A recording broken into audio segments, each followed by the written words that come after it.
Good morning, नमस्कार, सत श्री अकाल, अस्सलाम वालेकुम। मैं सीए आशीष ग्रोवर दिल्ली स्टूडियो से आपका स्वागत करता हूं। आज हम एक टॉपिक पढ़ेंगे अकाउंट्स में, कंसाइनमेंट।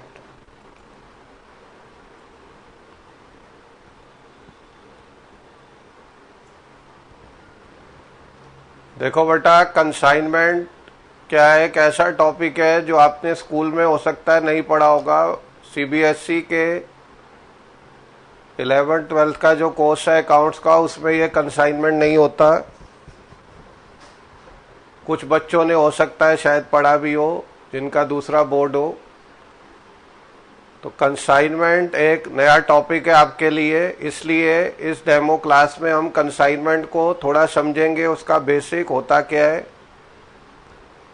देखो बेटा, कंसाइनमेंट का बेसिक क्या है? एक मिस्टर ए, ये मिस्टर ए दिल्ली में रहता है। इसको जो भी ऑर्डर्स आते हैं दिल्ली से ही आते हैं, दिल्ली के अंदर ही इसका सब कुछ है, जो भी बिजनेस है, शॉप है, कुछ भी। अब एक दूसरी सिटी है बेंगलोर। यहां से भी क्या है, लोग इसको कॉल करते हैं और कॉल करके बोलते हैं कि आप हमें गुड सप्लाई कर दो। अब भाई ए तो बेंगलोर जा नहीं सकता, वो तो दिल्ली में। तो वो क्या करता है, एक मिस्टर बी वहीं पे उसको बना लेता है अपना एजेंट, और ये बन जाता है उसका प्रिंसिपल। ये जो प्रिंसिपल है, इसको हम कंसाइनर भी बोलते हैं, और एजेंट को बोलते हैं कंसाइनी। अब ए क्या करता है, बी को गुड्स भेजता है, गुड्स।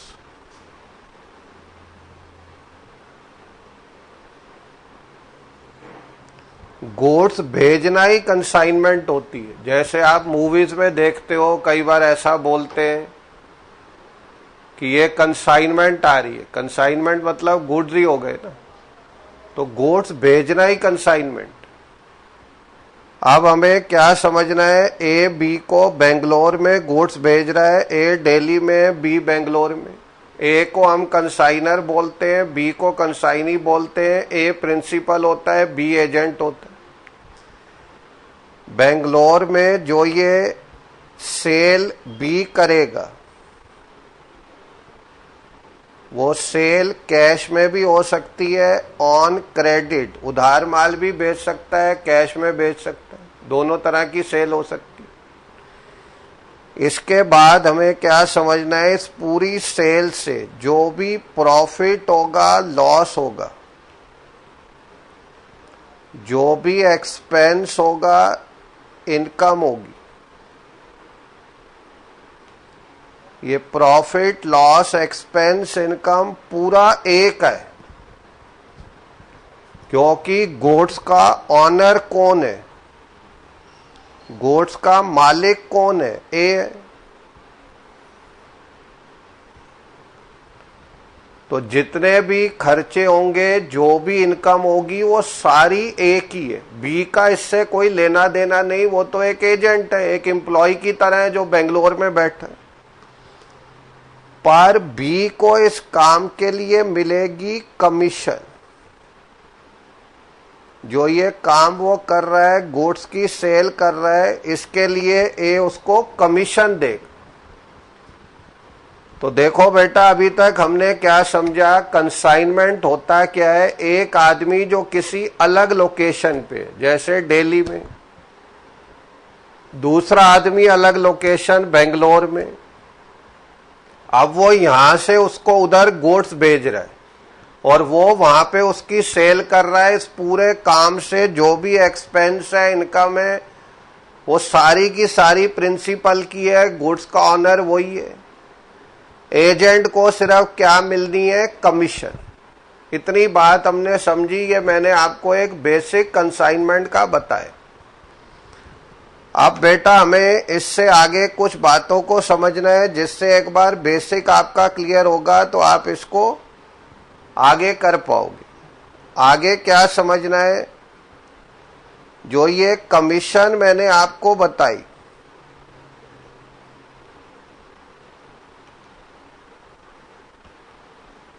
जो बी को मिलेगी,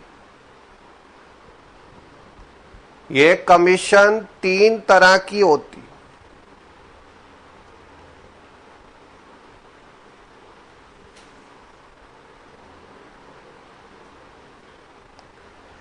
एक होती है नॉर्मल कमीशन, एक होती है ओवरराइडिंग कमीशन, और एक होती है डेल क्रेडर कमीशन। हमें समझना है जो कमीशन ए बी को दे रहा है वो 3 तरह की, normal, overriding and del credere, 3 तरह की कमीशन। अब बेटा देखो, ये कमीशन 3 तरह की है, इसका हमें थोड़ा मीनिंग समझना। जैसे मान लो बी जो सेल कर रहा है बेंगलोर में,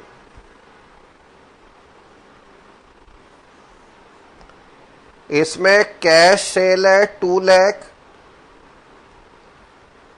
क्रेडिट सेल है 8 लाख, टोटल 10 लाख की सेल बी कर रहा है बेंगलोर में, जिसमें कुछ कैश है कुछ क्रेडिट है। अब हमें क्या समझना है, अगर हमें पता है कि नॉर्मल कमीशन हमें 10% देनी,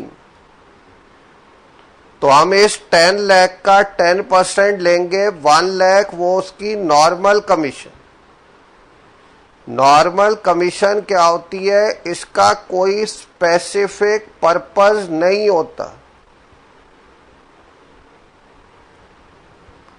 मतलब हम उसको सेल पे कमीशन वैसे भी तो दे ही रहे हैं, काम कर रहा है तो पैसे तो दोगे उसको, तो वो एक नॉर्मल कमीशन।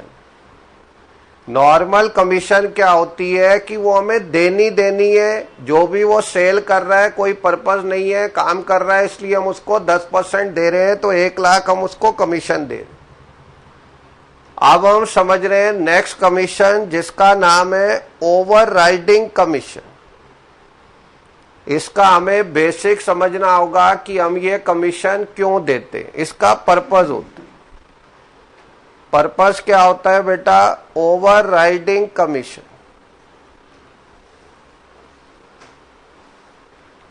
ओवरराइडिंग कमीशन हम देते हैं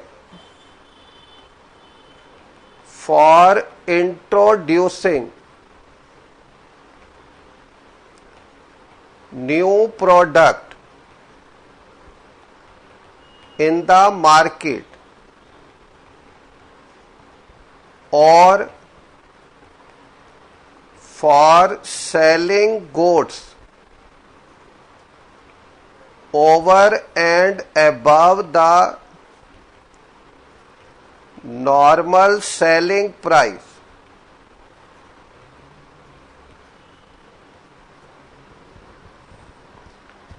देखो बेटा, यहां पे क्या समझना है, जो ओवरराइडिंग कमीशन, ये कमीशन हम क्यों दे रहे हैं, उसका एक पर्पस है, एक मकसद है, एक उद्देश्य, कि हम ये कमीशन कब देंगे। जब हम एजेंट को ये बात बोल देंगे कि भाई हम एक नया प्रोडक्ट ला रहे हैं जिसकी कोई मार्केट नहीं है, पहले से बिक नहीं रहा वो, और आपको उस चीज को बेचना है, तो इसमें एजेंट को मेहनत थोड़ी ज्यादा करनी पड़ेगी, आराम से कोई नई चीज तो बिकती नहीं। दूसरा, अगर हम चाहते हैं कि हम गुड्स का जो सेलिंग प्राइस है उसको नॉर्मल से ऊपर कर दें, नॉर्मल सेलिंग प्राइस क्या होता है बेटा, नॉर्मल सेलिंग प्राइस होता है नॉर्मली जो चीज एक प्राइस पे बिकती है। जैसे मान लो डेली में हम काम कर रहे हैं और ये पेन बेच रहे हैं, तो भाई हमें पता है ये पेन जो है ₹20 का बिकता है। हम कुछ भी कर लें, डेली में 20 से ऊपर इसको नहीं बेच पाते। अब हमने अपने एजेंट बी को कहा कि ये पेन हम आपको कंसाइनमेंट में भेज रहे हैं, आप क्या करो, इसको 20 से ऊपर बेच लो, तो हम आपको ओवरराइडिंग कमीशन देंगे। अब अगर ऐसा होगा तो बी थोड़ी मेहनत ज्यादा करेगी, जो चीज यहां पे बिकती नहीं वहां भी उससे ऊपर बेचना थोड़ा मुश्किल ही रहेगा। और हमें पता है कि ये नॉर्मली कितने में बिकता है, हम खुद भी वही काम यहां पे डेली में कर रहे हैं। तो ऐसी कमीशन जो नए प्रोडक्ट के लॉन्च पे हम दे रहे हैं या किसी एजेंट को कह रहे हैं कि इससे ऊपर बेच दो तब देंगे, उसको बोलते हैं ओवर राइडिंग कमीशन। अब देखो बेटा क्या समझना, जैसे क्वेश्चन आता है, इसमें दिया है नॉर्मल सेलिंग प्राइस ₹100। इसके बाद क्या दिया है, मिस्टर बी जो एजेंट है sold 1000 units at the rate ₹150 each. और यहां पे दी हुई है ओवर राइडिंग कमीशन 10%। अब देखो इसमें बेटा क्या समझना है, मिस्टर बी जो सेल कर रहे हैं वो 1000 यूनिट की कर रहे हैं, किस प्राइस पे, 150 पे। जबकि हमने उसको पहले ही बताया था नॉर्मल सेलिंग प्राइस 100 है, तो उसने जो सेल 150 पे की, 100 से कितनी ऊपर हो गई, ₹50 हो गई। ₹100 का तो हम बेच ही रहे थे, उसको हमने कहा इससे ऊपर बेच लो, उसने 150 में बेच दिया, तो ₹50 उससे ऊपर बिक गए। अब ऐसे उसने 1000 यूनिट बेचे, मतलब 50,000 की एक एक्स्ट्रा सेल उसने जनरेट कर दी, जो नॉर्मल से ऊपर। नॉर्मल तो 1 लाख ही बनती है, 1000 इंटू 100, उसने 1000 इंटू 150 कर दिया। तो इस 50,000 पे जो उसने एक्स्ट्रा सेल जनरेट की, हम 10% और मतलब 5,000 उसको ओवर राइडिंग कमीशन दे देंगे।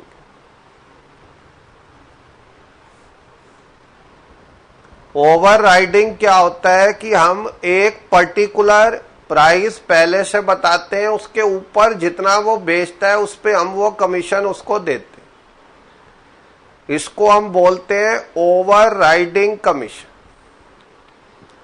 अब देखो बेटा, ये मैंने आपको एक बताया जहां पे नॉर्मल सेलिंग प्राइस दिया हुआ है और हमें एक्चुअल भी दिया हुआ, नंबर ऑफ यूनिट सोल्ड दिए हैं, तो हम एक कमीशन निकाल लेंगे जिसको ओवर राइडिंग कमीशन बोलते। पर कई बार क्या होता है, हमें क्वेश्चन ऐसा आता है, मैं आपको बताता हूं। इसमें दिया हुआ है over riding commission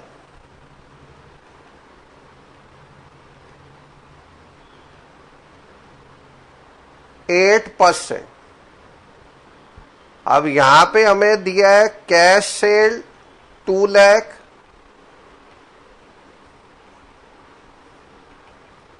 credit sale 8 lakh, ये टोटल हो गया 10 लाख। बस इतना दिया।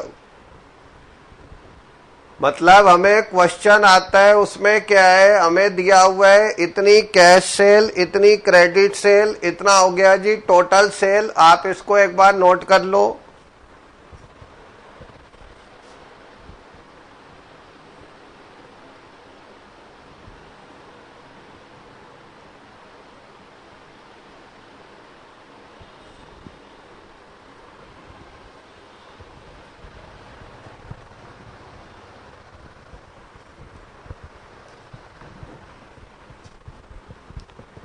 इसमें देखो ये कैश है, क्रेडिट है, टोटल 10 लाख है, ओवर राइडिंग हमें दिया है 8%।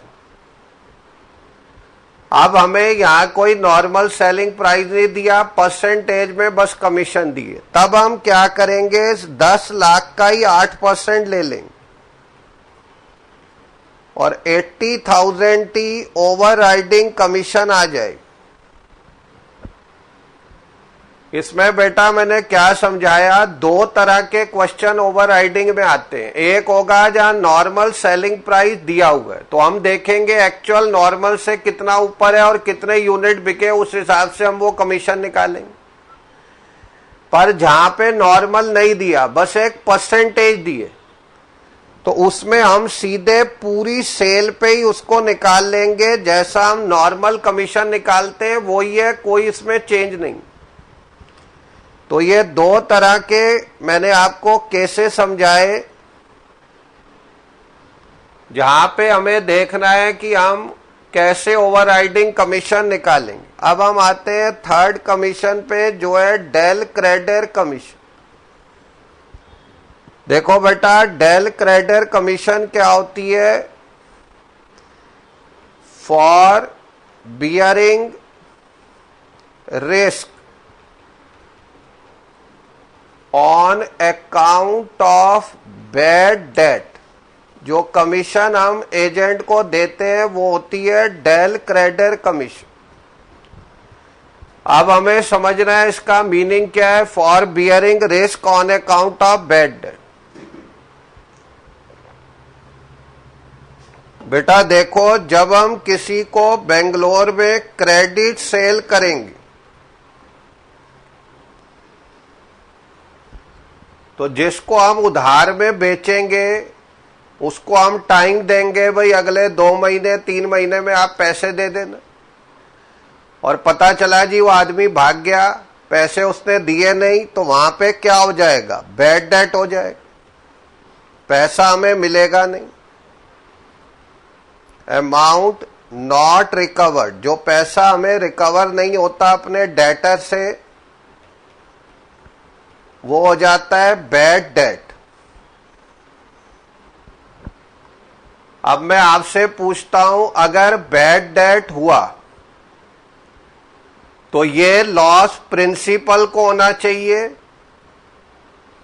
या एजेंट को होना चाहिए? थोड़ा सोच के बताओ। सेल एजेंट कर रहा है और उसने किसी को गुड्स बेचे, पैसा मिला नहीं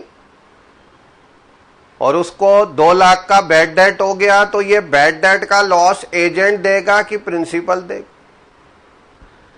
इसको बेटा ऐसा समझो, जैसे मान लो आप सीए बन गए और आपने प्रैक्टिस शुरू की, एक बहुत बढ़िया ऑफिस बना लिया।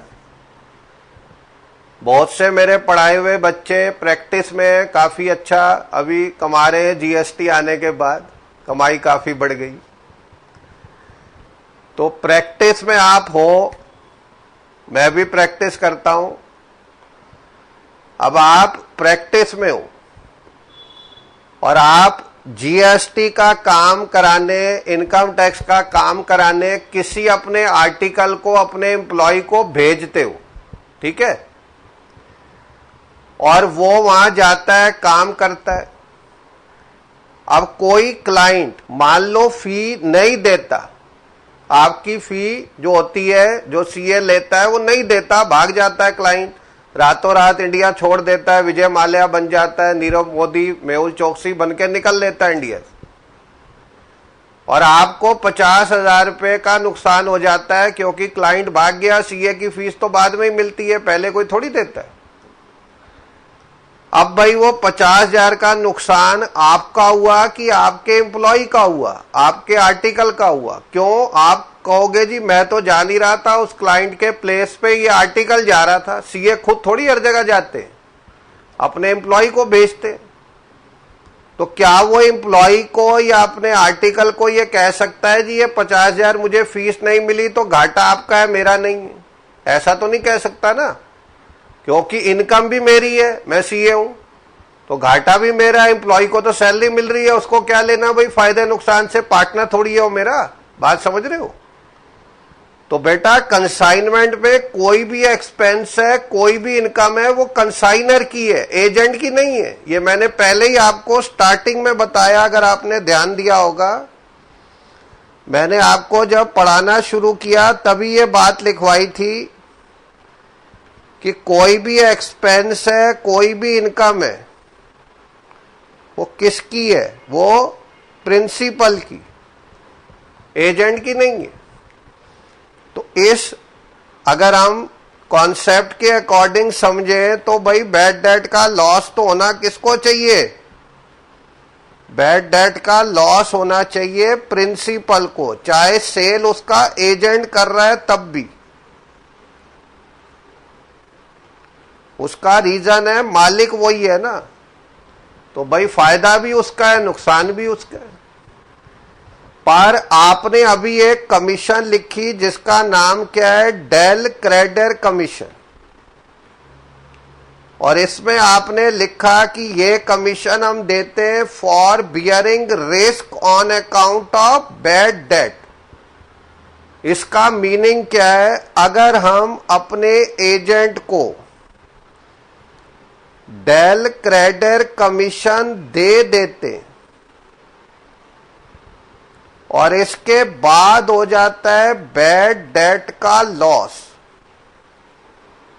तो वो प्रिंसिपल का नहीं होगा, एजेंट या कंसाइनी का हो जाएगा। पर अगर हम डेल क्रेडर कमीशन नहीं दे रहे तब बैड डेट का लॉस कंसाइनर का ही होगा, जो होना भी चाहिए। वो लॉजिक तो वही कह रहे। तो डेल क्रेडर कमीशन देने का सिर्फ एक पर्पज है कि हम चाहते हैं कि अगर बैड डेट हो तो उसका लॉस हमें ना हो, हमारे एजेंट को, क्योंकि सेल वही कर रहा है। हम एक एग्रीमेंट उससे बना लेते हैं जिसको बोलते हैं कंसाइनमेंट एग्रीमेंट।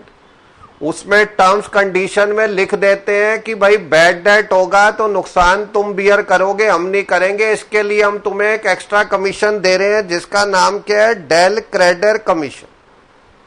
तो ये दीस पर्पस के लिए जाती है। बैड डेट नहीं हो अच्छी बात है, तब भी हम कमीशन देंगे, पर इससे हम एक सेफ हो जाएंगे। कल को बैड डेट हो गया तो घाटा हमें नहीं होगा, एजेंट को होगा। अब इसमें कुछ बातें आपके माइंड में आएंगी। क्या बात आएगी? पहली बात, ये किसी बुक में नहीं मिलेंगी ये चीजें। यही फर्क है बेटा मुझसे पढ़ने का और कहीं और पढ़ने का। ये बातें किताबों में नहीं होती, ये प्रैक्टिकल लाइफ से मैं आपसे साथ शेयर करता हूं, बीइंग अ चार्टर्ड अकाउंटेंट, की क्या प्रैक्टिकल लाइफ में होता है। वो चीजें किताबी ज्ञान में नहीं है। क्या मैं आपको बता रहा हूं, माइंड में आपके डाउट आएगा जी, अगर मान लो बैड डेट हो गया और बैड डेट इतना बड़ा हुआ कि एजेंट ने कह दिया जी मैं बियर नहीं करूंगा, चाहे हम डेल क्रेडर कमीशन दे भी रहे, तो प्रिंसिपल तो दिल्ली में बैठा है, वो उसका क्या कर ले? तो बेटा इसका जवाब ये है, ये बुक में नहीं मिलेगा। जब हम किसी को एजेंट बनाते, हम उससे सिक्योरिटी रखते हैं। ऐसे ही थोड़ी एजेंट बना लेंगे किसी को। हम किसी से 1 करोड़ पहले सिक्योरिटी लेंगे, तब उसको 20 लाख के गुड्स भेजेंगे। अब वो 20 लाख के गुड्स बेचेगा, एक एग्रीमेंट साइन है, जितना पैसा कलेक्शन होगी खर्चे कट के हमें पैसे भेज देगा, फिर हम 20 लाख के दोबारा भेजेंगे। तो हमारे पास उसकी एक सिक्योरिटी पड़ी है, एक पैसा पहले से हमने रखा हुआ, और ये सिक्योरिटी रिफंडेबल होती है। जैसे आप 5 साल का एग्रीमेंट कर रहे हो, 5 साल पूरे हुए, ये पैसा हम उसको वापस कर देंगे। दूसरी बात, इस सिक्योरिटी पे हम अपने एजेंट को इंटरेस्ट भी देते।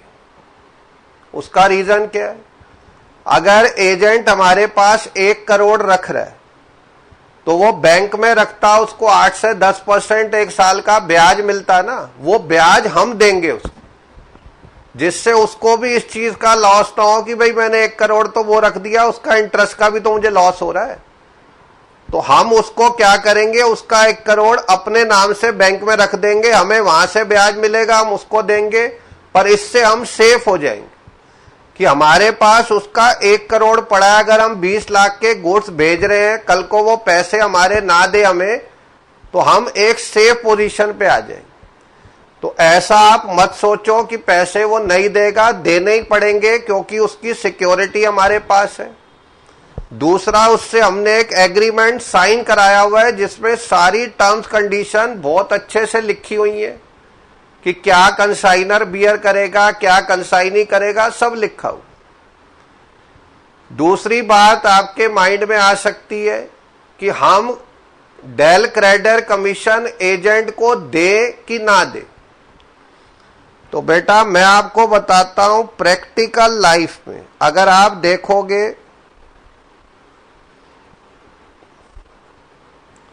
तो 99% एग्रीमेंट जो कंसाइनमेंट के बनते हैं उनमें डेल क्रेडर कमीशन दी जाती।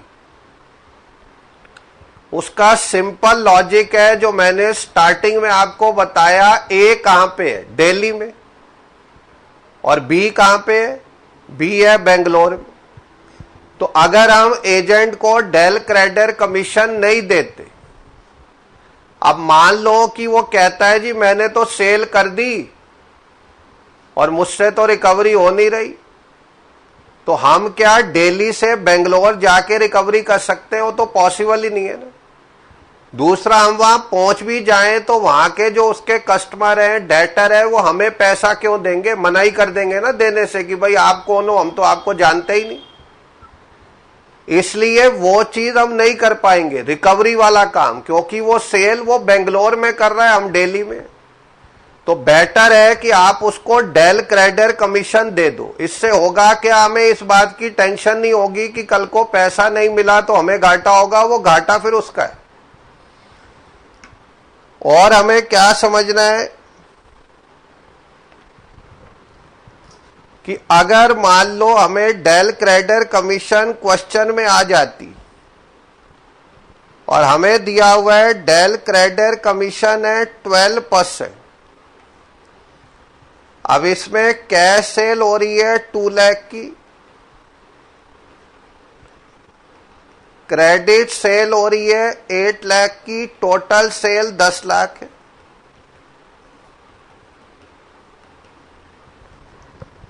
तो हम ये 12% किसका ले?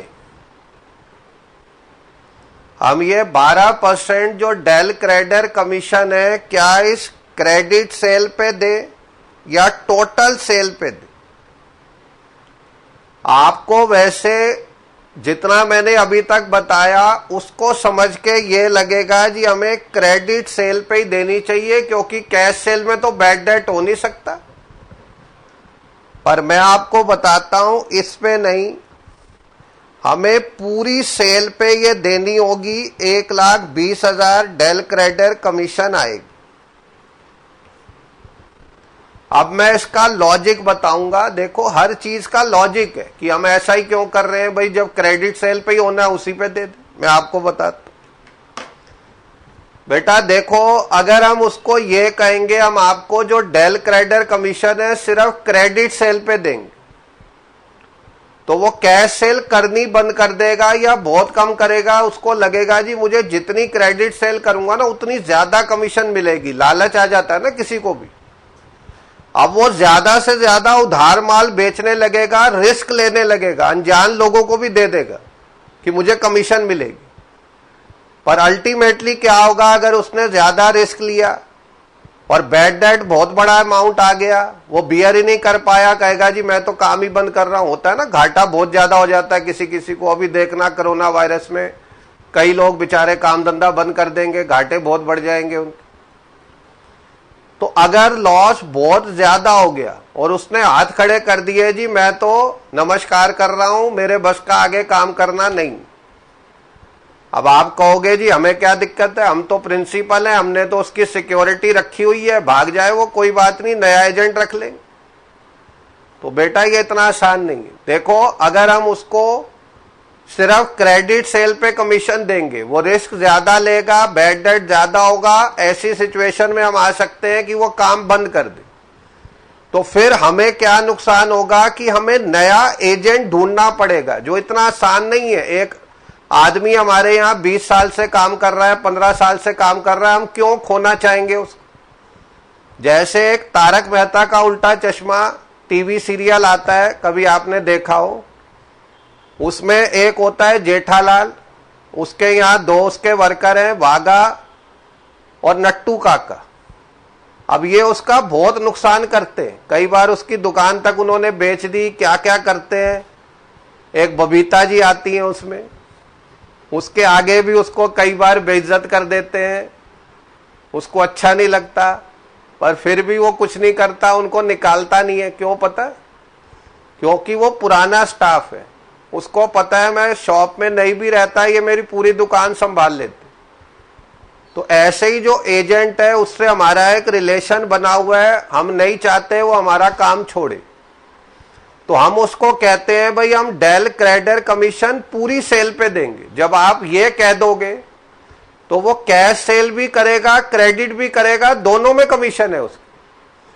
और क्रेडिट सेल जिसको करेगा थोड़ा देख लेगा कि मैं इससे रिकवरी कर पाऊंगा कि नहीं कर पाऊंगा, क्योंकि उसको पता होगा कि अगर बैड डेट हुआ तो नुकसान मुझे होगा, प्रिंसिपल को नहीं होगा। तो ऐसा करने से हमारा बिजनेस ढंग से चलेगा, अच्छे से चलेगा। इसलिए हम जो डेल क्रेडिट कमीशन वो पूरी सेल पे देते हैं, सिर्फ क्रेडिट सेल पे नहीं देते।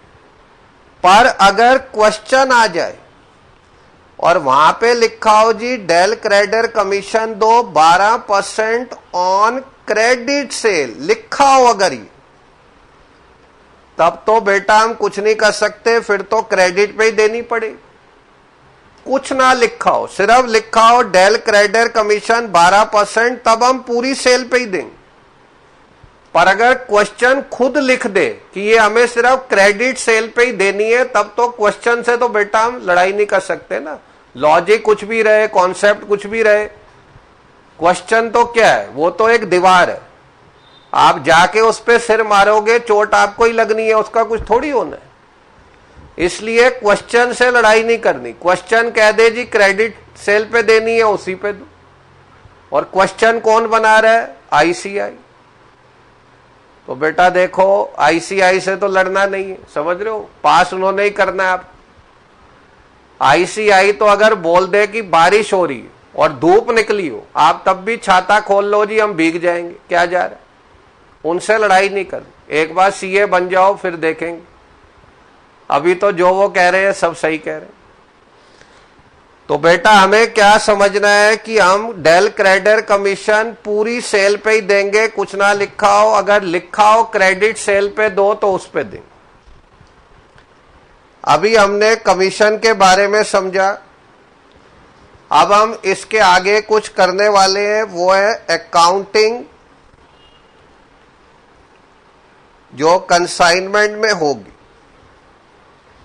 तो इसमें हम in the books of consignor, consignor की बुक्स में जो प्रिंसिपल है, दो अकाउंट बनाते हैं। एक है कंसाइनमेंट अकाउंट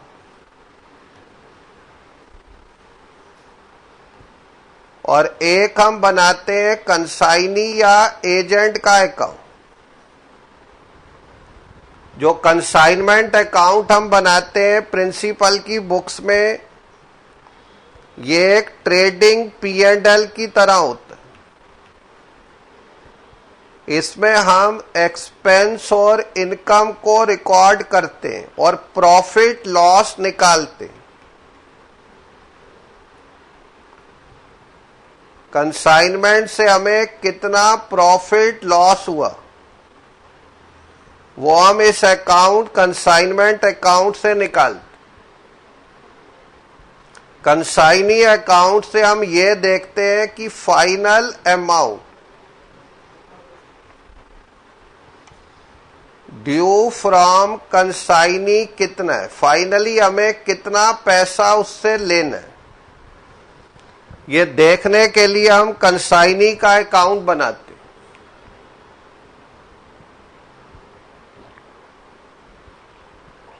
देखो बेटा मैंने क्या बताया, कंसाइनर जो होता है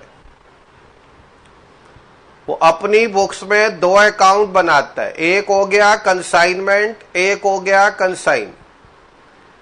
कंसाइनमेंट अकाउंट वो ये देखने के लिए बनाता है कि मुझे इस पूरी कंसाइनमेंट से कितना प्रॉफिट हुआ, लॉस हुआ, मेरा खर्चा कितना, इनकम कितनी। वो ट्रेडिंग P&L की तरह। कंसाइनी अकाउंट वो ये देखने के लिए बनाता है कि फाइनली मुझे उससे कितना पैसा लेना। कई बार ऐसा क्वेश्चन थ्योरी में आ जाता है कि कंसाइनमेंट अकाउंट कौन सा अकाउंट, तो हमें समझना है ये एक नॉमिनल अकाउंट है। जहां भी एक्सपेंस इनकम आ रहे हैं वो एक नॉमिनल अकाउंट। कंसाइनी का अकाउंट क्या है, ये एक personal account. Consignment account nominal है क्योंकि उसमें एक्सपेंस इनकम आ रहा है, और कंसाइनी का अकाउंट क्या है, वो एक पर्सनल अकाउंट है क्योंकि वो पर्सन, जैसे मिस्टर बी है, रहीम है, जो भी कंसाइनी है हम उसका अकाउंट बना रहे हैं, वो पर्सनल हो गए। अब देखो बेटा, हमें समझना है कंसाइनी क्या अकाउंटिंग करते।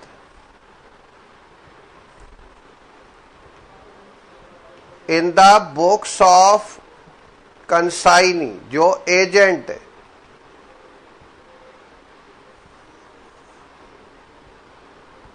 हम बनाते हैं कंसाइनर का अकाउंट।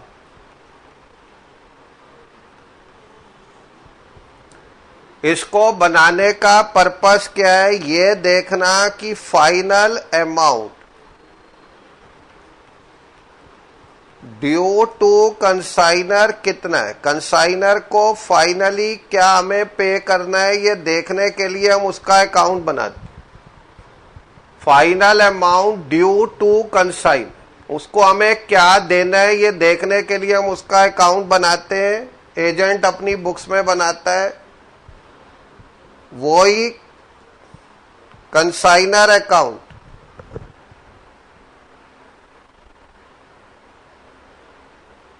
इसको बेटा आप नोट कर लो जो मैंने बताया। अब देखो, हमें इससे आगे कुछ बातों को समझना है, वो हम एक क्वेश्चन से समझें। तो मैं आपको एक क्वेश्चन लिखवा रहा हूं, आप नोट कर लो।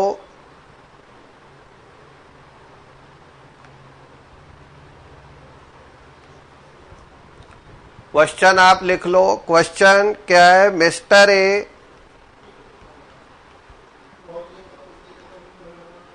of Delhi sent on consignment 1,000 toys costing ₹100 each to Mr. B of Chennai.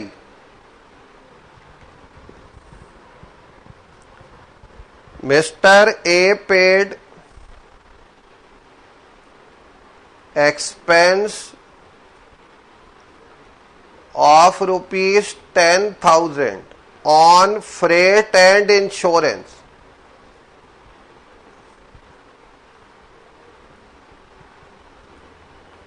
Mr. B received the goods and paid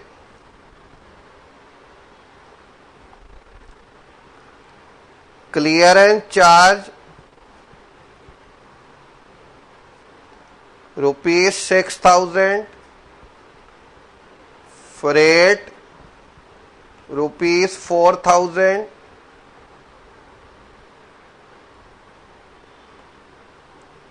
godown rent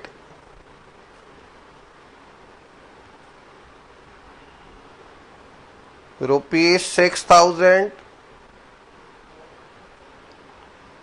godown insurance ₹2,000।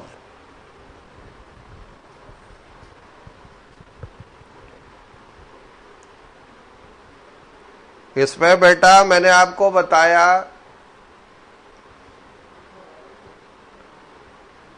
क्या क्या दिया हुआ है? क्लियरेंस चार्ज 6000 है, फ्रेट 4 है, गोडाउन रेंट 6 है, गोडाउन इंश्योरेंस 2000।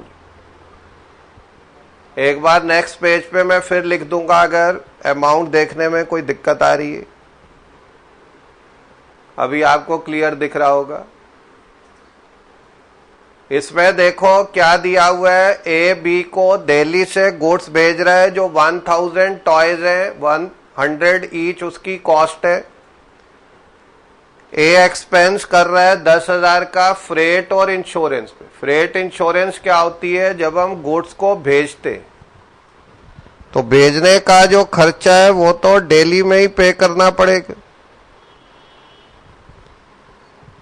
भेजने का खर्चा तो दिल्ली में ही होगा ना। जैसे आप मान लो ट्रेन से दिल्ली से चेन्नई जा रहे हो, फ्लाइट से जा रहे हो, बस से जा रहे हो, तो उसकी टिकट कहाँ लोगे? दिल्ली से ही तो लोगे। ऐसा नहीं आप कहो जी मैं चेन्नई उतर जाऊंगा टिकट खरीद लूंगा। इंडिया तो ऐसी कंट्री है, सब उतर के वहां से भाग जाएंगे।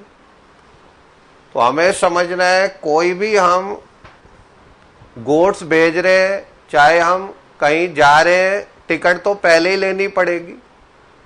ऐसे ही जब गुड्स दिल्ली से चेन्नई जा रहे हैं तो रास्ते में गुड्स में आग लग सकती है, गुड्स की चोरी हो सकती है, कोई बात हो सकती है, तो हम उसकी इंश्योरेंस भी करा के भेजते हैं। ये फ्रेट एंड इंश्योरेंस जो लिखा हुआ है, ये दिल्ली में जो कंसाइनर है वो करा के भेजता है। उसको पता है भाई रास्ते में गुड डैमेज भी हो सकती है।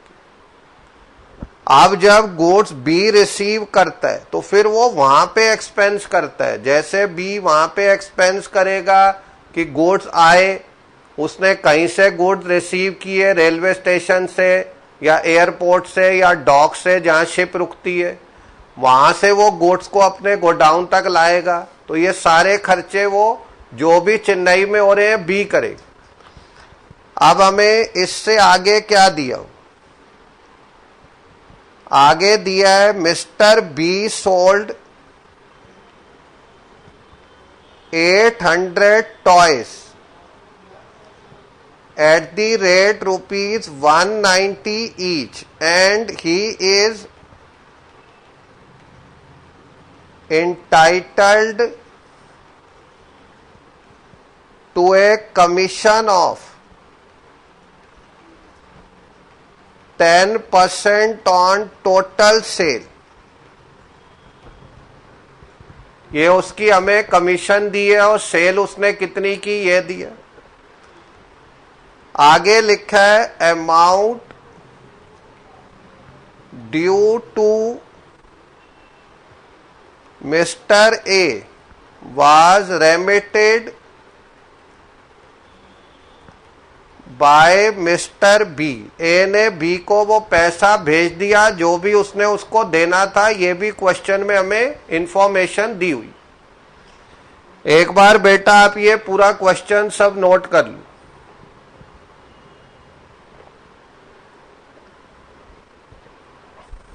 इतना सब लिख लो।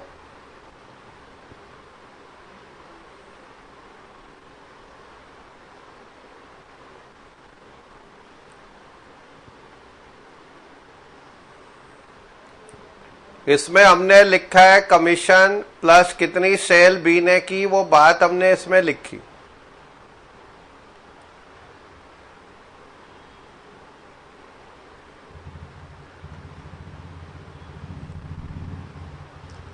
अब देखो इस क्वेश्चन में हम बनाएंगे इन the books of mister A जो कंसाइनर है,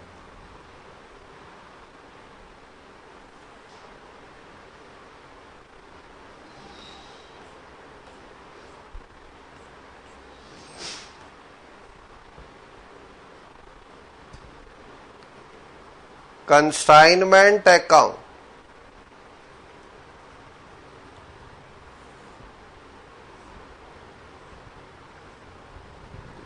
कंसाइनमेंट अकाउंट में हम क्या लिखते हैं? जैसे यहां पे एक्सपेंस आएंगे,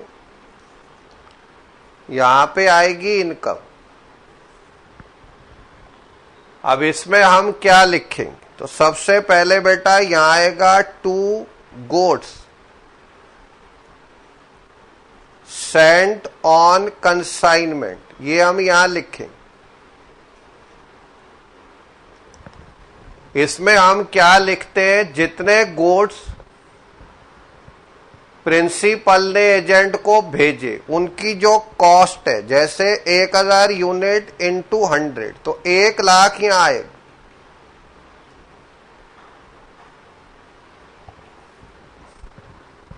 इसमें हम क्या समझ रहे हैं कि जब हम प्रॉफिट लॉस निकालना चाहते हैं तो हमें यहां पे लिखना पड़ेगा कि कितने कॉस्ट के गुड्स हमने भेजे, वो इधर आएगा। जब उसकी सेल होगी, इनकम में आएगी, तब तो प्रॉफिट लॉस निकल पाएगा। इसलिए हम कॉस्ट यहां पे पहले लिखते। अब हमें क्या लिखना है, जो कंसाइनर का एक्सपेंस है वो कितना है। कंसाइनर फ्रेट और इंश्योरेंस पे 10,000 दे रहा है, तो हम यहां लिखते हैं टू बैंक। ये कंसाइनर के एक्सपेंस के लिए फ्रेट एंड इंश्योरेंस, ये 10,000। अब आप कहोगे जी ये 10,000 ही यहां क्यों आ गया, टू बैंक हमने क्यों लिखा, ये सारी बात आपके माइंड में आ सकती। इसके लिए बेटा मैं आपको इसकी जर्नल एंट्री भी साथ साथ बताता हूं ताकि आपको दिक्कत ना आए। इसमें देखो, इन द बुक्स ऑफ ए, जो कंसाइनर है, हमने फर्स्ट एंट्री क्या की, consignment account debit 2 goats Saint on consignment.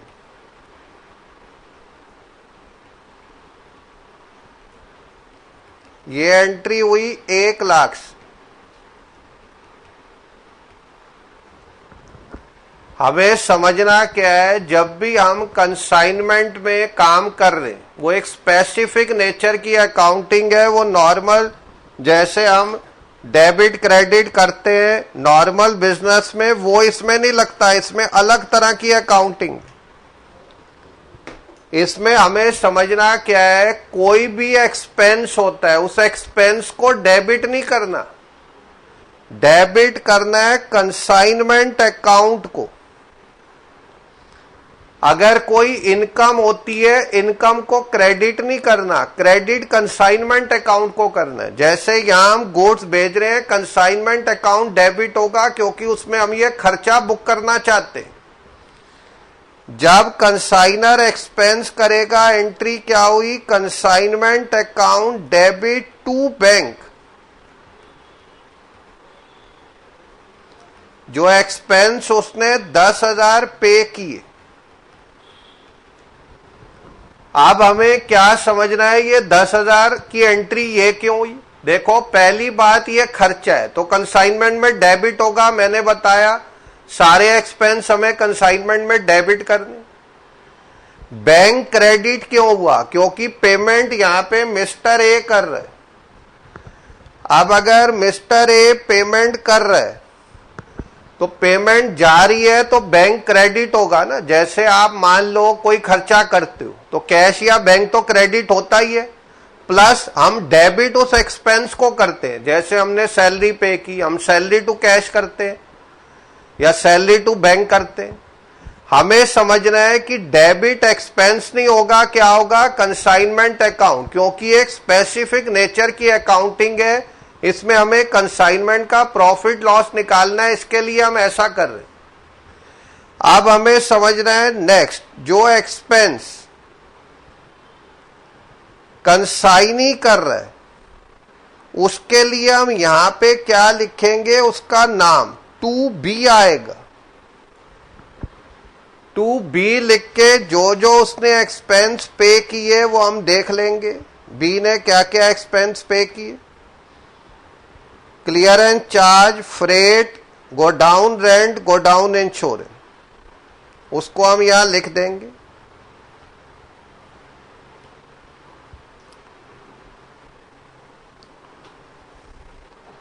Clearance charge freight,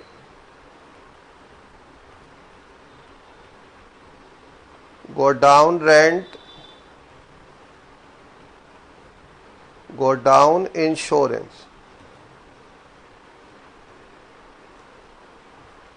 total outer column में आ जाएगा, कितना हो गया ये 18,000।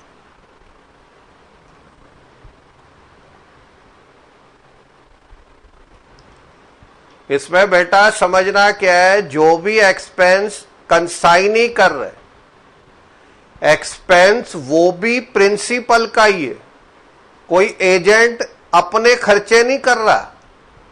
वो जो भी खर्चे कर रहा है वो अल्टीमेटली उसको अपने मालिक जो कंसाइनर है उससे लेने हैं, उसका खर्च थोड़ी हो जाएगा। जैसे मैं आपसे पूछता हूं, भाई आप सीए बन गए, प्रैक्टिस कर रहे हो, अब आप अपने एक आर्टिकल को अपने एक स्टाफ को कहते हो जी जाओ income tax office, ROC, GST, किसी क्लाइंट प्लेस पे विजिट करो। वो आने जाने में जो भी खर्च करेगा वो किससे लेगा? आपसे ही लेगा ना, मालिक तो आप ही हो, आप उसको भेज रहे हो काम से। तो ऐसे ही जब हम दिल्ली से चेन्नई गुड्स भेज रहे हैं बी को, तो वहां जो भी बी खर्चे करेगा उसको वो पैसे लेने हमसे ही हैं, प्रिंसिपल नहीं देने हैं। तो हम एंट्री क्या कर रहे हैं, उसके द्वारा किए गए एक्सपेंस के लिए कंसाइनमेंट टू बी। अब मैं आपको इसका लॉजिक बताऊंगा, ऐसा हम क्यों कर रहे। जब एक्सपेंस एजेंट कर रहे तो हम एंट्री कर रहे हैं कंसाइनमेंट अकाउंट डेबिट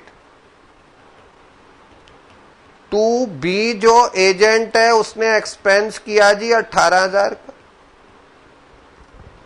अब इसका लॉजिक क्या है बेटा? लॉजिक ये है कि एक्सपेंस हो रहा है तो एक्सपेंस कंसाइनमेंट में डेबिट होता है, वो मैंने बार बार आपको बात बताई। बी क्रेडिट क्यों हो रहा है? क्योंकि बी को ये पैसे हमें देने।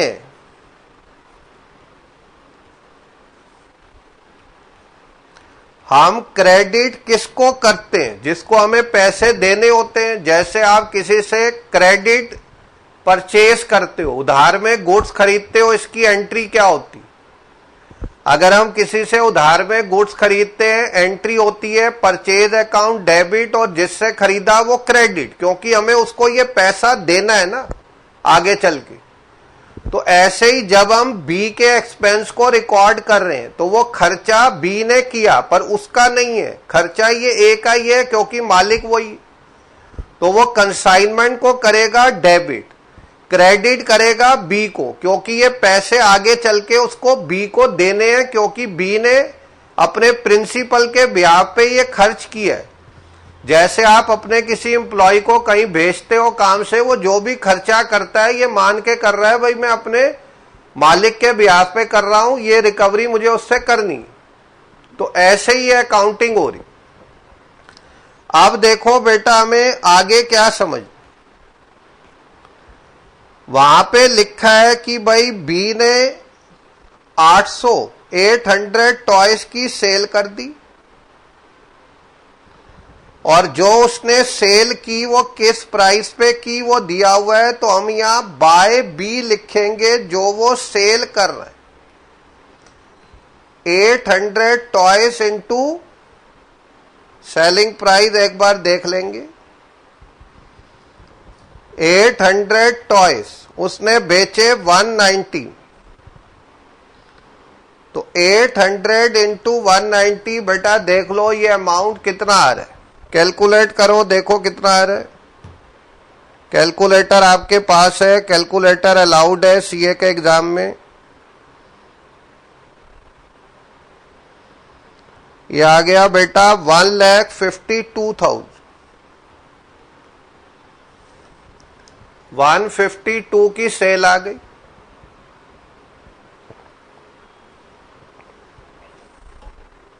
तो बेटा सेल की एंट्री क्या हो गई आप मुझे अब बता सकते हो? अकाउंट्स इतना बच्चों को आता है। सेल की एंट्री हो गई बी डेबिट टू कंसाइन, तभी यहां बाय भी आया ना।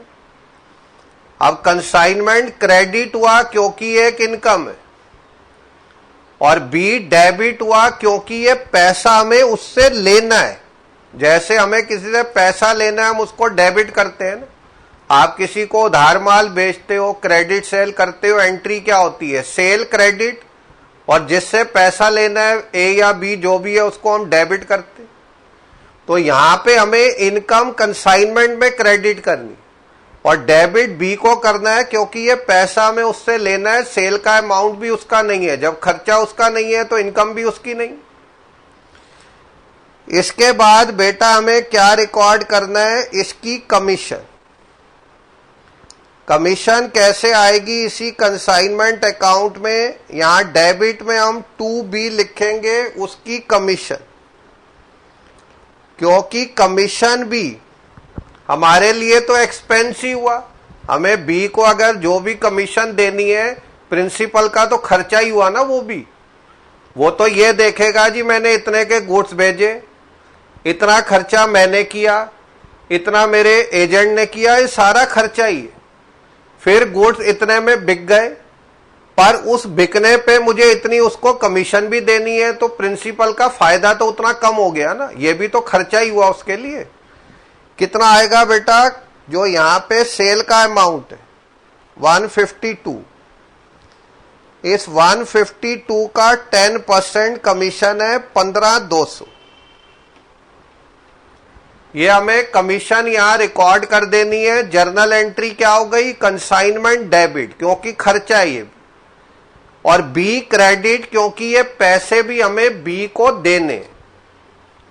बी को हमें क्या देना है? एक तो जो खर्चा उसने वहां पे किया वो हमारा है, कमीशन भी हमें उसको देनी है, तो इसलिए बी फिर यहां क्रेडिट हो गया और कंसाइनमेंट डेबिट हो गया। अब देखो बेटा, जितना हमने अभी तक किया है, क्या इतना करने से प्रॉफिट लॉस आ जाएगा? आप अकाउंटिंग पढ़ते हो, सीए में आप आ गए बेटा, थोड़ा अब ऐसी बातें सोचनी पड़ेंगी।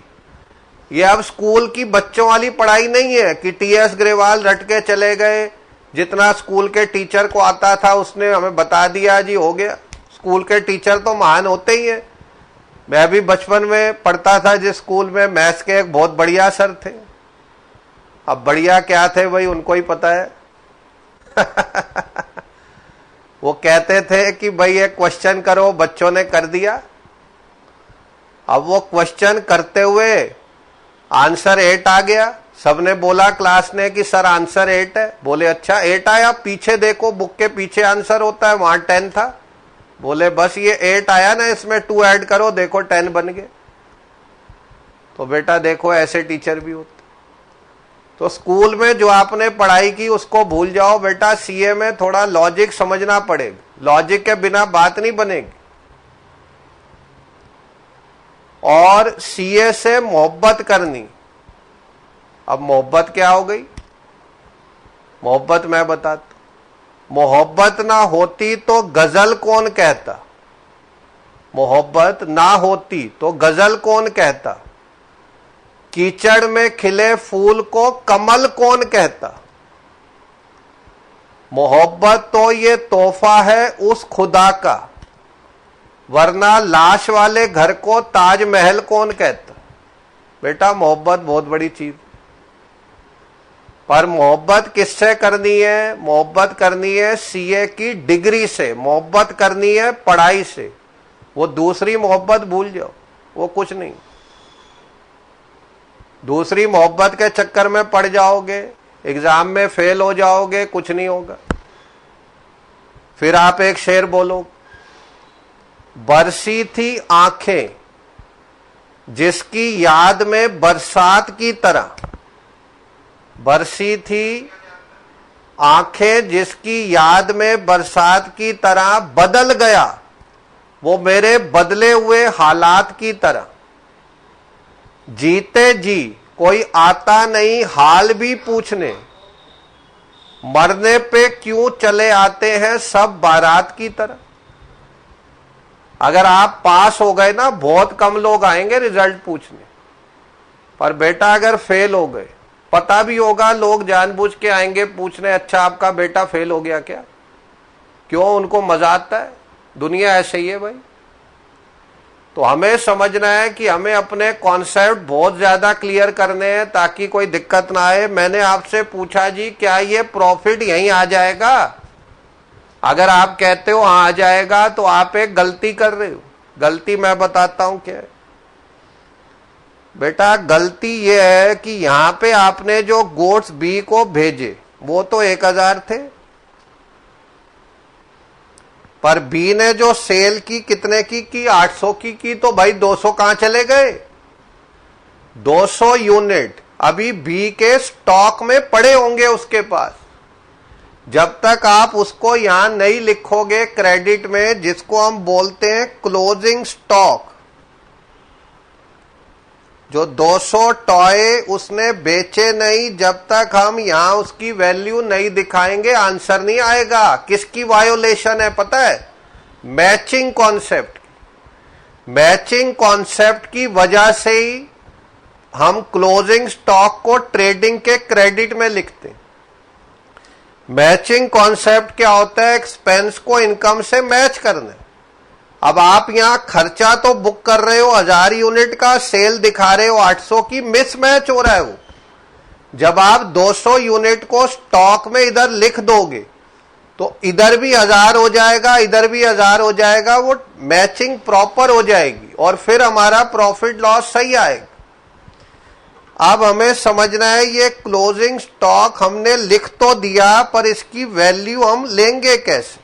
इसके लिए मैं आपको कुछ बातें समझाऊंगा। ये सब आपको बुक्स में नहीं मिलेंगी, ये समझने की बात है। हम अब कर रहे हैं valuation of closing stock. Stock की वैल्यू हम कैसे निकालेंगे, अब हम उस बात को समझ रहे हैं। देखो बेटा, स्टॉक की वैल्यू जो अकाउंटिंग स्टैंडर्ड आईसीआई इशू करता है,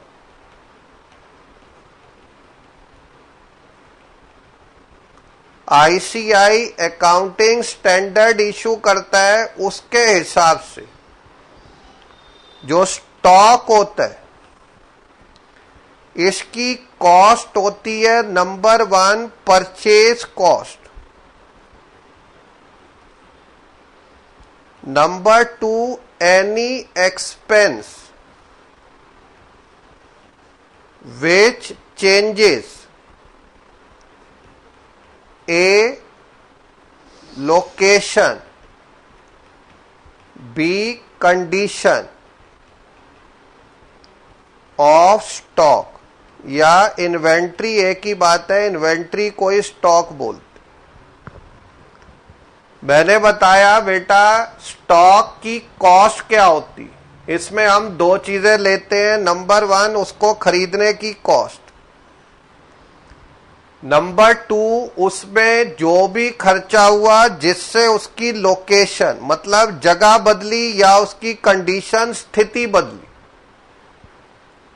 तो हमें क्या समझना है, इसमें हम क्या लेंगे। जैसे मैं आपको इस एक पेन की बोलता हूं कॉस्ट निकालो अकाउंटिंग स्टैंडर्ड के हिसाब से, तो बेटा हमने ये पेन खरीदा 10 रुपए में, ये हो गई इसकी परचेज कॉस्ट। अब मैं आपको बताता हूं कोई ऐसा खर्चा जिससे इसकी लोकेशन बदल रही। लोकेशन होता है जगह बदलना। जैसे हम दिल्ली में, हमने जिससे पेन खरीदा, हमारा मान लो गोडाउन लक्ष्मी नगर में, जो हमें पेन बेच रहा है वो चांदनी चौक में, तो चांदनी चौक से लक्ष्मी नगर पेन आएगा ट्रक में, टेम्पो में, किसी चीज में, रास्ते में आप उसका फ्रेट दोगे, लाने का खर्चा दोगे, तो वो उसकी लोकेशन को बदल रहा है, जगह बदल रही है ना। चांदनी चौक से लक्ष्मी नगर गुड्स आ रहे, तो ये फ्रेट उस पेन की कॉस्ट में आएगा। दूसरा, ऐसा कोई खर्चा जो उस पेन की कंडीशन बदल दे, उसमें कोई वैल्यू एडिशन हो जाए, वो क्या होता है बेटा मैं समझाता हूं। जैसे ये पेन, अब ये पेन बिक नहीं रहा, हमारे गोडाउन में पेन भरे पड़े हैं, सेल हो नहीं रहा जी, कोई लेने को तैयार नहीं है। अब हुआ क्या, हमें समझ आ गई भाई ये पेन ऐसे नहीं बिकेगा, पर वो फैब के मंथ की बात है जब बहुत महान पर्व 14 फेब वैलेंटाइन डे आता है, वो आने वाला था। हमने थोड़ा दिमाग लगाया, इस पेन में एक बढ़िया सा आर्ट बना दिया, इसमें ऐसे इसको लगा दिए।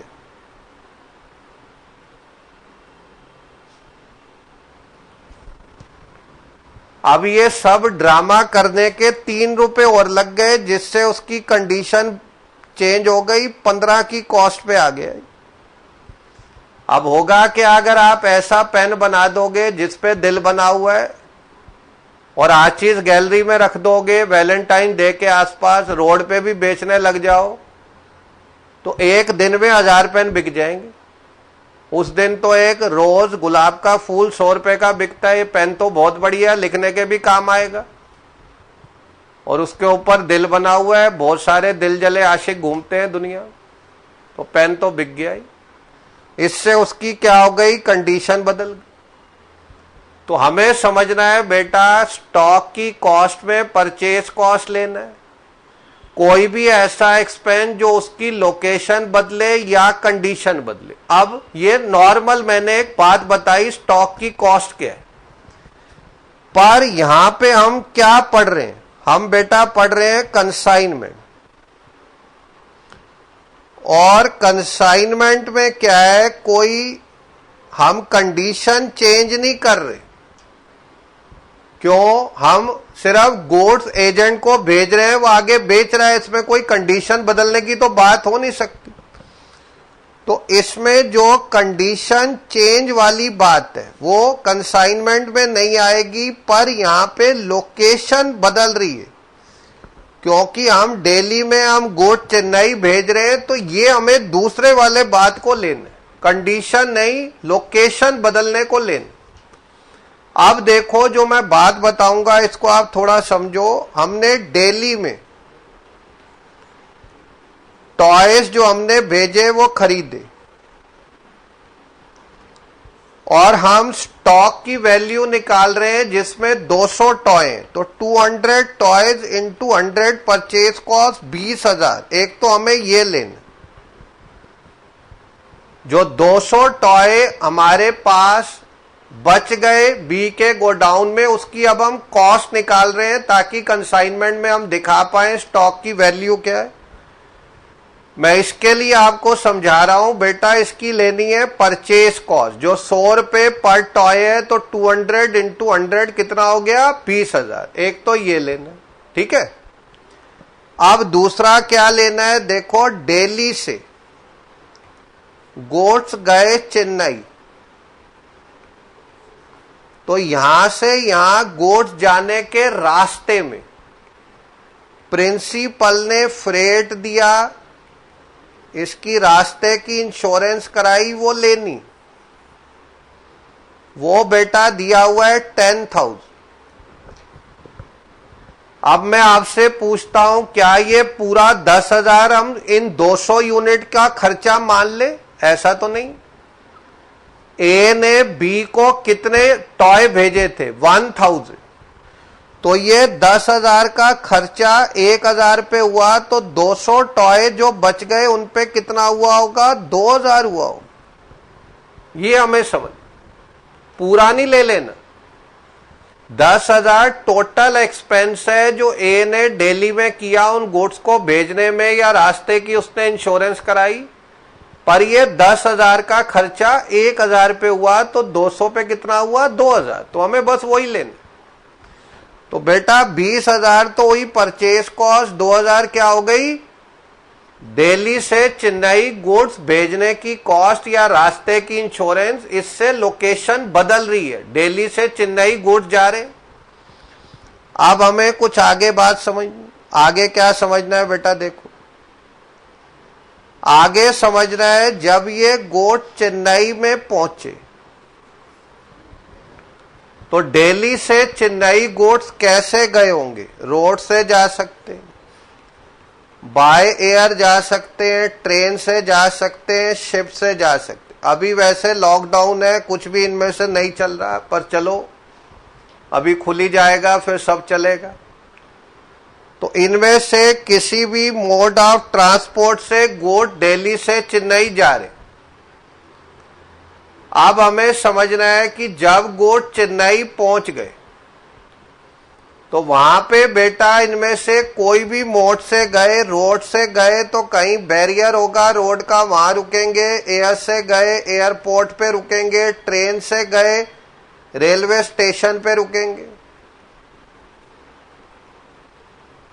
शिप से गए डॉक पे रुकेंगे। डॉक क्या होता है? बंदरगाह, जहां पे शिप रुकती। इनमें से कहीं ना कहीं गुड्स एक बार पहुंच के वहां रुकेंगे।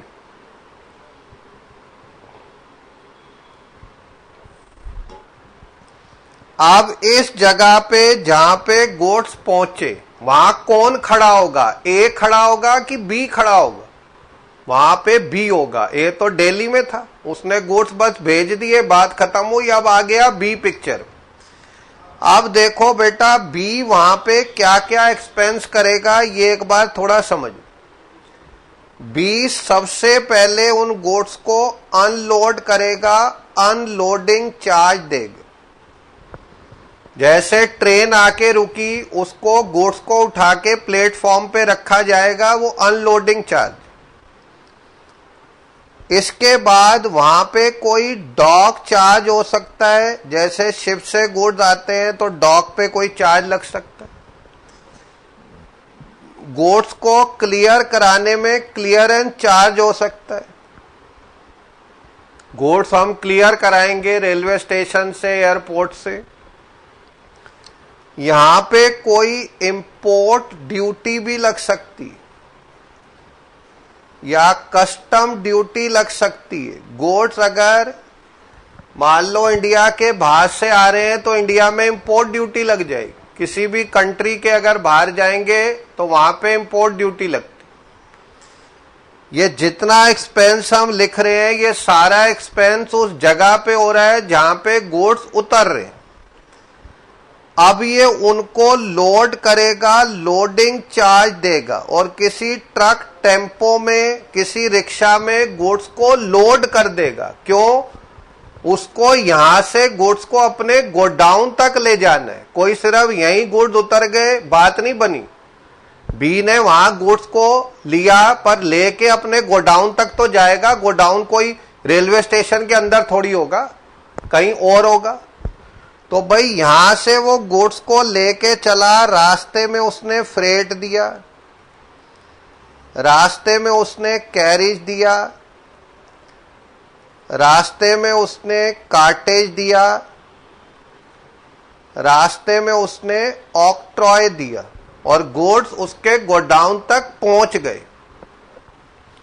अब मैं बताता हूं फ्रेट कैरिज। ये बेटा होता है ट्रक या टेम्पो से गुड्स जाते हैं लॉन्ग डिस्टेंस, तो फ्रेट कैरिज होता है। कार्टेज होता है रिक्शा से गुड्स जा रहे हैं उसका भाड़ा, वो कार्टेज होता है। ऑक्ट्रॉय होता है टोल टैक्स जो स्टेट की बाउंड्रीज पे लगता है। जैसे मान लो दिल्ली में गुड्स उतरे रेलवे स्टेशन और बी का गोडाउन है नोएडा में, फरीदाबाद में, तो यूपी या हरियाणा का बॉर्डर क्रॉस होगा, वहां टोल टैक्स लगता है, उसको ऑक्ट्रॉय बोलते। अब हमें समझना क्या है, ये जो 9 एग्जाम्पल मैंने आपको दिए ये आपको याद रखने। कंसाइनी के ये 9 एक्सपेंस उस जगह पे हो रहे हैं जहां पे गुड्स उतर रहे, या वहां से वो उन गुड्स को अपने गोडाउन तक ले जा रहा है तो उसके रास्ते में हो रहे। अब हमें समझना है लोकेशन चेंज क्या है। लोकेशन चेंज है दिल्ली से गुड्स चले और बी के गोडाउन तक पहुंचे तब लोकेशन बदल गई। बात समझ गए? तो जब ये सारे खर्चे करके गुड्स बी को अपने गोडाउन तक ले गया तो वहां तक उसकी लोकेशन बदली, तो हमें ये सारे खर्चे भी बी के लेने, उसके आगे की नहीं लेने एज पर अकाउंटिंग स्टैंडर्ड। जैसे बी गुड्स को ले गया, गोडाउन में रख दिया, वहां की वो इंश्योरेंस दे रहा है, गोडाउन का रेंट दे रहा है, स्टोर कीपर की सैलरी दे रहा है, ये खर्चे नहीं लेने। उसका रीजन क्या है, हमें अकाउंटिंग स्टैंडर्ड के अकॉर्डिंग स्टॉक की कॉस्ट में वही एक्सपेंस लेना है जो उसकी लोकेशन बदल रहे, और एक बार बी के गोडाउन में गुड्स पहुंच गए तो उसकी लोकेशन बदल गई, आगे का हमें खर्चा नहीं लेना। अब देखो बेटा, इसमें कौन कौन से एक्सपेंस हम बी के लेंगे जो आपने क्वेश्चन में लिखे हुए हैं।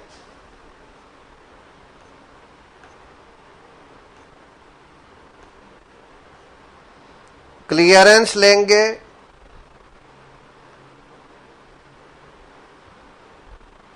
फ्रेट लेंगे, बस ये दो लेने। 10,000 का एक्सपेंस है, 6,000 4,000। जो गोडाउन का रेंट है, गोडाउन का इंश्योरेंस, स्टॉक की कैलकुलेशन में नहीं लेना, क्योंकि ये ऐसा एक्सपेंस है जो गुड्स को गोडाउन में रखने के बाद हो रहा है, हमें वहां रखने तक के एक्सपेंस लेने। तो क्लियरेंस और फ्रेट ये हमें बी का लेना है एक्सपेंस में, स्टॉक की कैलकुलेशन में।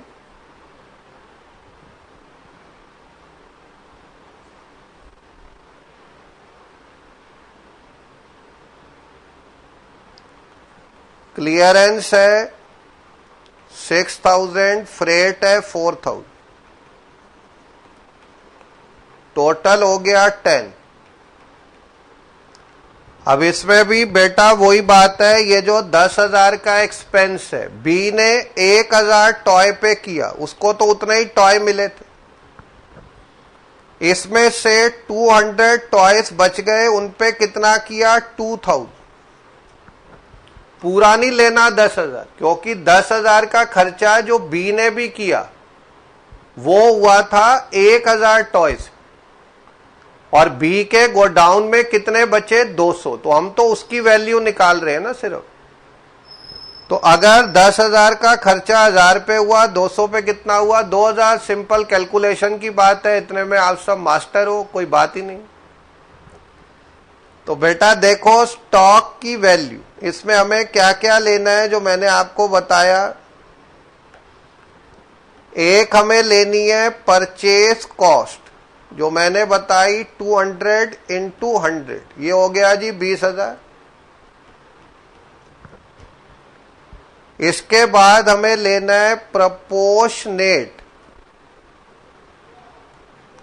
एक्सपेंस ऑफ कंसाइनर, जो ए है, उसने 10,000 का खर्चा किया 1,000 पे, तो 200 पे कितना किया 2,000। कोई भी क्वेश्चन कंसाइनमेंट का आता है और हमें स्टॉक की वैल्यू निकालनी है, वो ऐसे ही आएगी। फिर हमें लेना है proportionate non recurring expense of B, जो कंसाइनी। इसमें नॉन रेकरिंग का मीनिंग क्या है बेटा? देखो, नॉन रेकरिंग होता है, अभी मैं आपको जो बता रहा था एग्जाम्पल नंबर 1 to 9, जो आपको एग्जाम्पल मैंने दिए खर्चों के, वो नॉन रेकरिंग एक्सपेंस है। क्यों है अभी बता। 10,000 एक्सपेंस 1,000 पे हुआ, 200 पे हो गया जी 2,000, तीनों को ऐड करेंगे, ये आ गया 24। ये स्टॉक की वैल्यू 24,000 स्टॉक की वैल्यू है। अब हमें समझना है नॉन रेकरिंग वर्ड हमने क्यों लिख दिया, और रेकरिंग और नॉन रेकरिंग इसमें डिफरेंस क्या है, वो मैं आपको अब समझा रहा हूं। देखो बेटा, जो भी खर्चे हमने बी के अभी थोड़ी देर पहले लिखे, जो मैंने आपको बताए कि ये 9 आपको एक्सपेंस लेने, अब आप मुझे बताओ ये सारे एक्सपेंस कहां पे हो रहे? उस जगह पे जहां गुड्स उतर रहे हैं, या उनको हम लेके गोडाउन तक गए रास्ते में हुए? तो ये सारे एक्सपेंस जो हमने लिखे, ये सब नॉन रेकरिंग एक्सपेंस है, क्योंकि ये एक्सपेंस बार बार नहीं होंगे, इनको हम नॉन रेकरिंग एक्सपेंस बोलेंगे। जैसे ये एक्सपेंस तभी हो रहे हैं जब गुड्स आ रहे हैं, और गुड्स का आना एक नॉन रेकरिंग इवेंट है, बार बार नहीं होगा कि हर महीने गुड्स आ रहे हैं, ऐसा थोड़ी होगा। एक बार हम दिल्ली से चेन्नई गुड्स भेजेंगे, उसको टाइम देंगे भाई अगले 6 महीने 8 महीने 1 साल आप इनको बेचो, फिर हम अगली कंसाइनमेंट भेजेंगे। बात समझ रहे हो? तो ऐसा नहीं है कि हर महीने गुड्स आ रहे हैं, और ये जितने एक्सपेंस हमने लिखे तभी होंगे जब गुड्स आएंगे, और गुड्स का आना नॉन रेकरिंग है, बार बार नहीं होता। तो इसलिए ये सारे एक्सपेंस नॉन रेकरिंग हो गए।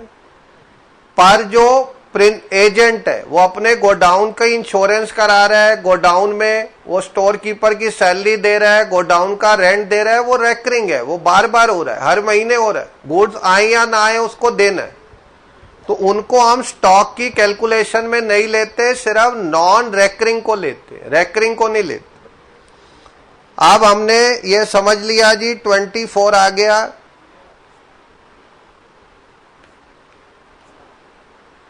अब हम यहां पे आके क्लोजिंग स्टॉक ये अमाउंट लिख देंगे 24।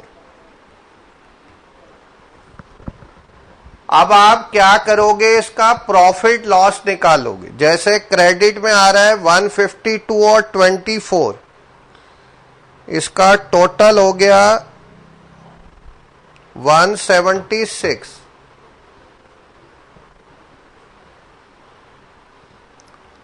तो 176 क्रेडिट का टोटल है, यहां उतना ही लिख के जो जो डेबिट में आ रहा है उसको माइनस करेंगे। क्या क्या माइनस होगा, एक तो 1 लाख है जो कॉस्ट है गुड्स की, एक होगी बेटा 10,000, एक होगी 18,000,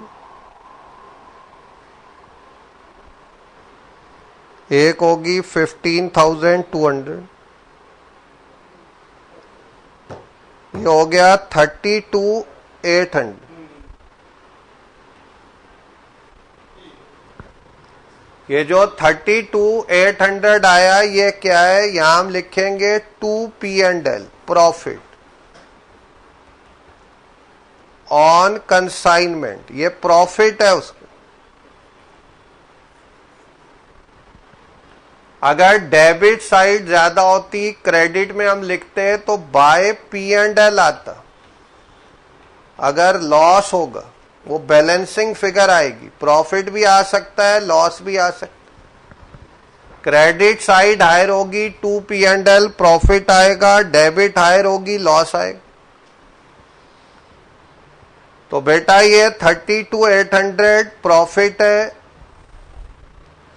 1 लाख 10, 18 और ये 15,200, इसको हमने माइनस कर दिया 176 से, ये आ गया। लॉस होगा इस तरफ आ जाएगा। अब देखो हमें क्या समझना है, एक ही बुक्स में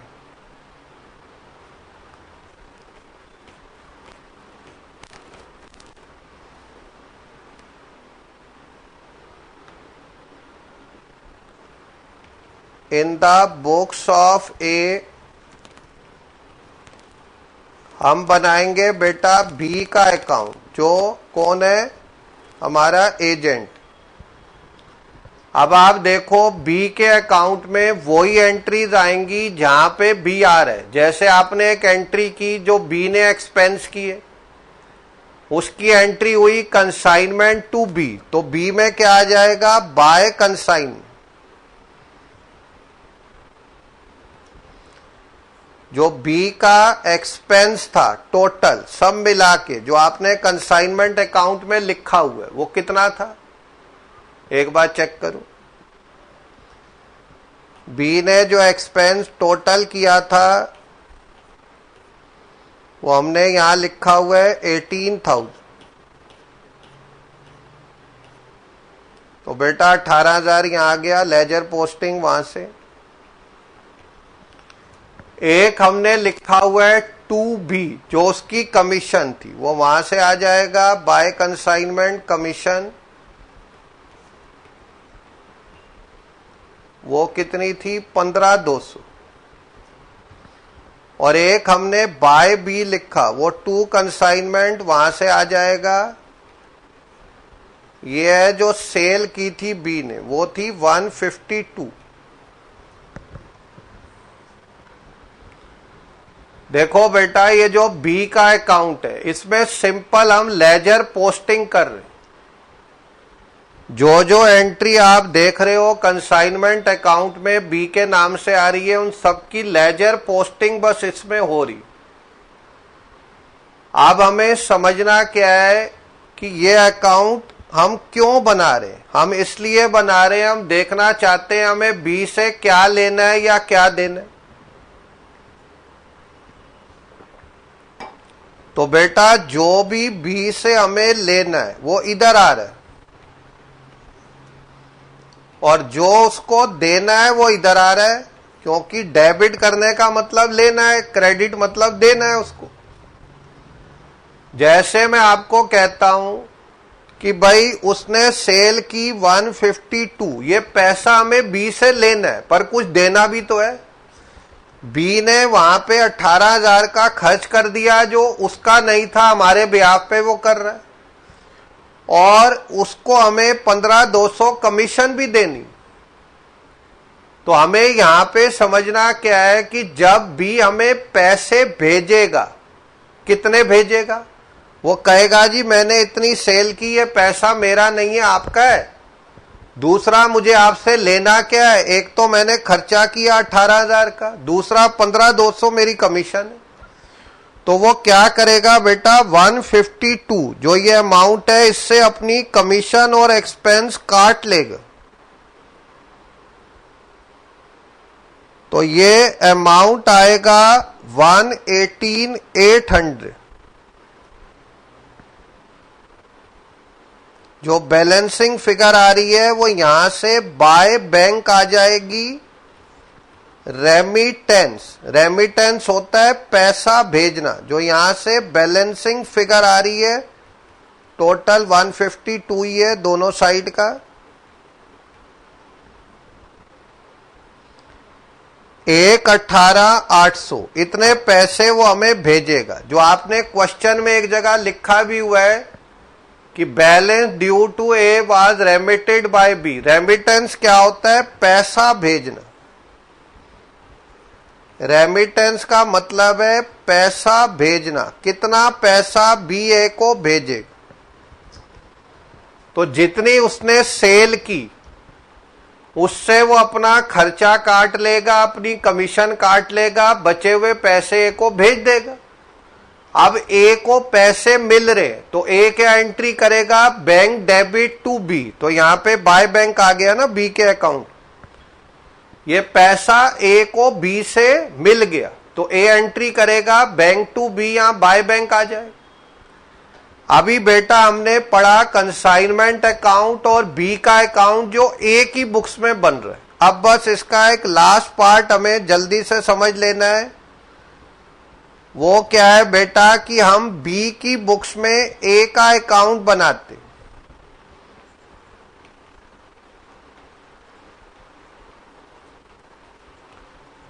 इन the books of B A का अकाउंट, जो कंसाइनी है वो भी कंसाइनर का अकाउंट बनाते। अब देखो बेटा इसमें क्या लिखना है, जो भी एंट्री आपने अभी बी के अकाउंट में की उसका उल्टा इसमें आएगा। कैसे मैं समझाता। जैसे बी ने एक्सपेंस किए 18,000 की, उसकी वो एंट्री यहां टू बैंक लिखेगा। उसका रीजन मैं बताता। रीजन क्या है बेटा, जो भी एक्सपेंस बी कर रहा है वो उसके नहीं है, खर्चे किसके हैं, ए के, वो उसके ब्याज पे कर रहा है। जैसे मैं आपको कहता हूं ए और बी दोनों फ्रेंड है, और ए इंडिया के बाहर गया हुआ है, इंडिया में नहीं है, पर ए का एम्प्लॉई ए से सैलरी मांग रहा है कि भाई मुझे सैलरी दे दो, आप तो घूमने बाहर गए हुए हो, न्यूयॉर्क चले गए जहां भी काफी लोग मर रहे हैं। आगे की बात बता रहा हूं, कभी जब खुल जाएगा सब। अब भाई वो कह रहा है जी सैलरी मेरी दे दो, आप तो घूमने चले गए। तो ए तो यहां था नहीं, उसने अपने फ्रेंड बी को बोला कि भाई आप एक काम करो, मेरे इस एम्प्लॉय की सैलरी पे कर दो। अब हमें समझना क्या है, सैलरी एक्सपेंस तो ए का था, वो था नहीं। उसने अपने मित्र बी को कहा जी आप मेरे इस एम्प्लॉय की सैलरी पे कर दो, पेमेंट बी कर रहा है पर खर्चा ए का है। तो क्या आप मुझे बता सकते हो इसकी एंट्री, इसकी एंट्री बी अपनी बुक्स में क्या करेगा? बी अपनी बुक्स में इसकी क्या एंट्री करेगा, क्या आप बता सकते हो? देखो हमें समझना है कि बी का खर्चा नहीं है, खर्चा ए का है, तो वो सैलरी को डेबिट नहीं करेगा। अगर वो सैलरी को डेबिट कर दे खर्चा तो उसका हो जाएगा। तो वो बेटा एंट्री क्या करेगा, वो डेबिट करेगा ए को और कैश या बैंक को क्रेडिट, क्योंकि ए डेबिट टू बैंक जब उसने किया तो इससे होगा क्या कि जो एक्सपेंस है वो बी का बुक नहीं हुआ, वो एक्सपेंस बी का नहीं है ए का है, तो उसको पैसे ए से लेने हैं, इसलिए वो एंट्री कर रहा है ए टू बैंक। बात समझ रहे हो? तो यहां पे हम एंट्री कर देंगे ए टू बैंक और जितने एक्सपेंस बी ने किए उसकी एंट्री ए टू बैंक हो गई, 18,000 यहां पे आ गए। अब हमें समझना है वो अपनी कमीशन कैसे रिकॉर्ड करेगा। यहां पे आएगा टू कमीशन, क्योंकि कमीशन भी उसको ए से लेनी है, वो डेबिट में आएगी, जो देना है क्रेडिट में आएगा। जैसे बेटा मैं आपको कहता हूं कि आपने किसी से कमीशन लेनी है, बी ने ए से कमीशन लेनी है, तो वो ए को डेबिट करेगा क्योंकि उससे कमीशन लेनी है, और कमीशन इनकम है उसको क्रेडिट करेगा। तो एंट्री हो जाएगी ए टू कमीशन 15,200। इसके बाद जब वो सेल करेगा, तो सेल जब करेगा तो पैसे मिलेंगे, बैंक डेबिट होगा, और क्रेडिट क्या होगा, ए, क्योंकि वो सेल का पैसा भी उसका नहीं है, ए का है, उसने उसको देना है। तो सेल का अमाउंट यहां पे बाय बैंक आएगा। उसका रीजन बेटा बहुत सिंपल है, जैसे खर्चे उसके नहीं थे, आपने खर्चों की एंट्री की ए टू बैंक, तो जब इनकम भी उसको मिली, सेल का पैसा मिला, तो बैंक डेबिट, पर क्रेडिट सेल नहीं ए होगा, क्योंकि ये पैसे उसने ए को देने। अब यहां से balancing figure to bank, remittance आ जाएगी, और ये सेम ही होगी जो आपने अभी निकाली है जब आपने ए की बुक्स में बी का अकाउंट बनाया 1,18,800, वही सेम यहां से बैलेंसिंग फिगर टू बैंक आएगी, क्योंकि यहां पे बी ए को पैसे दे रहा है, तो वो एंट्री करेगा ए टू बैंक, पेमेंट वो कर रहा है, ए को तो मिल रही थी उसने की बैंक टू बी, यहां पे बी पेमेंट कर रहा है, तो वो क्या करेगा, ए टू बैंक। तो बेटा ये मैंने आपको एक ओवरऑल आइडिया दिया है कंसाइनमेंट होती क्या है, हम उसकी अकाउंटिंग करते कैसे, कंसाइनर की बुक्स में, कंसाइनी की बुक्स में। इसके अलावा बेटा और बहुत सारे कॉन्सेप्ट इसमें, लॉस का कॉन्सेप्ट है, इनवॉइस प्राइस का कॉन्सेप्ट है, कई चीजें। तो ये सिर्फ एक डेमो क्लास थी बेटा, इसमें पूरा हम कंसाइनमेंट की वीडियो आपको आगे शेयर करेंगे।